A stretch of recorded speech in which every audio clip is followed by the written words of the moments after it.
So 159 US for this one. I've actually been trying to put off a lot of budget-friendly monitors on this channel, but I've brought them back because there's been a whole bunch of requests of what is the best budget-friendly monitors, because I generally review sort of the mid to higher end camera monitors. But this one is 159 US. It's from Feelworld. It's pretty incredible what you actually get out of this. Really bright. It's got a power pass-through for your wireless transmission. Incredible menu system I absolutely love. So let's talk about it. So the Feelworld F5 PROX is a 5.5 inch IPS Full HD touchscreen. It has a maximum brightness of 1600 nits. On the bottom it has a 5-volt USB-C in, a headphone jack and a DC power out. On the side it has a DC power in and a HDMI in and HDMI out. And on the back it has an NPF battery slot and an NPF power pass-through. On the top it has 3 custom buttons and a button to turn off the touch function, a menu button, an up and down button, and an exit/power button. And in the box it comes with an NPF 970 battery. It comes with a plastic removable sun hood. There's a monitor mounting bracket, a full-size HDMI cable, a HDMI to micro HDMI cable, and a USB-A to USB-C connector. And all this comes in a nice hard case. So you can get this monitor now for 159 US. So as you saw what you get out of the box, it's pretty incredible what kind of value you actually get out of this. You know, NPF battery, HDMI cords, you actually get that monitor mount, the monitor itself, and that nice sort of carrying bag, which is nice and protective. It's just insane what they're actually offering for that kind of price. Now, when it comes to 159 US, you don't expect there to be power pass-through on the back, specifically for a wireless monitor, because they're more so pro features that you're actually going to need. You know, if you're going to be monitoring this with a producer, a director, even a production monitor, which Feelworld actually do have a production monitor that you guys will see in this video, and I will do a separate review of that as well. But this one fits directly straight on the back and it provides power directly through this. Now, there's one small caveat that if you do actually have a larger NPF battery, and specifically for my DJI transmission, that it kind of gets in the way of the HDMI port, and this part of the antenna can't actually flip out because the battery is too large. But if you do actually have a smaller NPF battery, I think this is the 550, it is smaller, and then you can actually fit your HDMI and then flip, you know, this part of the monitor out as well, and it powers it perfectly fine. Now, there is enough power to obviously power the monitor through the USB-C, but you cannot power the monitor and this particular transmitter through that USB-C. I've used D-tap to the DC port on the side, which powers both of these devices. Now, if you are going to be using this majority indoors, I would recommend not turn it to 100%, because 100% definitely is just a bit too bright. Turn it down to about 50%, maybe about 40 or 30% is what actually looks good in my eyes.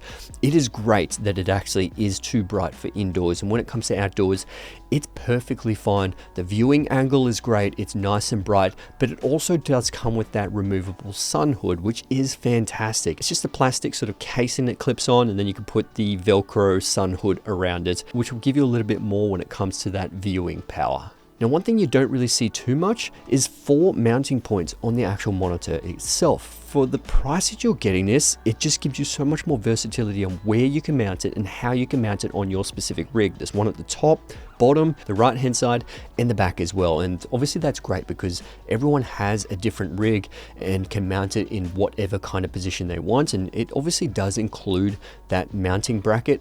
I never use those mounting brackets. It just doesn't suit my style of what kind of rig I've got. I usually have magic arms that I just connected, and then you know, obviously mount it to whatever position I want. Now, one thing that I love seeing is including the battery. Now, this is a large NPF 970 battery, and it is USB-C chargeable. So you don't actually have to have a particular battery charger for it. Just plug in your USB-C cable and it's perfectly fine.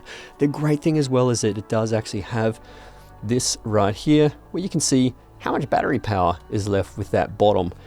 Every battery should have this. It just makes it so much easier to charge, and you don't actually have to have any battery chargers whatsoever. Now, when it comes to the touch responsiveness of the monitor itself, it does actually favor more of a harsher, sort of firmer touch. I'm used to just touching things really lightly, but if you are, you know, more of a firmer touch person, then this is going to suit you perfectly fine. I just have to get used to actually, you know, pushing down a little bit more, you know, harder onto the screen so it can register my finger. When it comes to the menu systems, it is a little bit subjective, but it definitely is one of the best menu systems I've ever used. Just so easy to use and more intuitive than some of the other manufacturers. So let's go into some of the features that you actually get inside the monitor. Pretty much the first one here is the assist. You've got all waves, which is all the kind of waveforms. This is my favorite one here, just standard waveforms, which is the Y mode.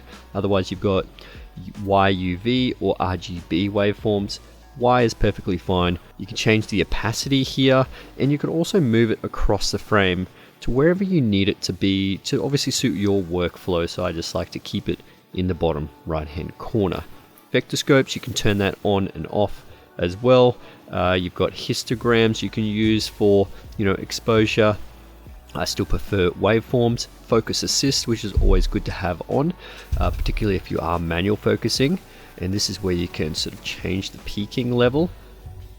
Just adjust that one. There we go. You can see the red there, or you can change it to green or blue, whichever one works for you, which I'll change it to green just because I've got some red guidelines there.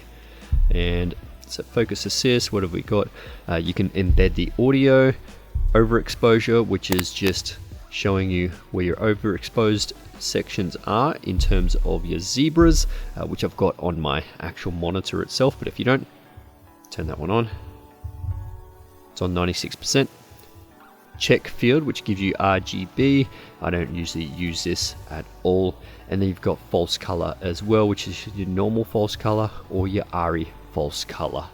It depends on how you want to be exposing it. Now you've got your marker frames here, so grids, a whole bunch of different grids. You can change the rows, the columns, the colors of that as well. Side frames, the percentage, and then same again, you can change the colors of these guideline and frames. Safe frames. You've got the center marker here, which shows you the center point. Always good to have on. And there's the ratio marker as well, which you can do a whole bunch of different sort of ratios. So it really depends on what you want to be working with. Now with the image, you've got the scan mode, which is underscan or overscan. Aspect ratio, changing the aspect ratio of the scene here. You've got anamorphic modes, so if you do use anamorphic lenses, you can use their custom ones, or you can actually customize exactly what D-squeeze you want. Flip the image horizontal or vertical. You've got zoom mode, which I've actually programmed to one of the buttons, which is really good for manual focusing. Click that one and I can sort of critical focus on there, which is really great to have in my opinion. Then we also have freeze the image or P2P. Now user options, you can actually throw on just the basic LUT, otherwise it's S-Log3 that comes out of it. So I've got the LUT on there. Comes with S-Log2, S-Log3, C-Log and V-Log as well. You can actually import your own custom LUT as well, which you put 32 LUTs on here. You've got the HDR mode, display adjustment, so that obviously makes it brighter. It's definitely far too bright for the camera to see, so I'll put it all the way down. Color adjustments, now this one was interesting because it comes standard with 5600 or 6500. I'm not liking the tones that comes out of it. I prefer just to go to user and then actually just leave it on all standard colors there. Perfectly fine. This depends on just your personal preference. Shortcuts, which is your custom function buttons, you can obviously customize those. And then this one here is your actual volume or backlight when you sort of do this left and right on the actual screen. I like to have it as backlight because if I am wanting to quickly adjust it, I can. And the last one here is user switch. Essentially all your settings that you just adjusted, you can program it to 1, 2, 3 or 4. Change the language. You can time the on-screen display. You've got your volume, your power settings, reset and firmware update. But overall, I'm really loving the layout of this system. It's just so intuitive and easy to get to and adjust a lot of the settings. So definitely my favorite menu system in a camera field monitor. So overall, definitely my favorite budget monitor that I've actually used to date. It is absolutely incredible. 159 US, you cannot go wrong. That is crazy cheap for what you're actually getting out of this. Like some of the mid-range and high-end monitors don't even have the features that this has. And the menu system, absolutely incredible. It has to be my favorite menu system so far. It's just so intuitive and really easy to navigate through. So anyway, my friends, I hope you enjoyed this video. I will put a link in the description below, and definitely stay tuned in a couple of weeks for actually the production monitor that Feelworld actually sent me. It is insane. It comes with this crazily good hard case, and it's like half the price of the other production monitors I've had on this channel. But yeah, thanks for watching. See you guys in the next one. Let's get it.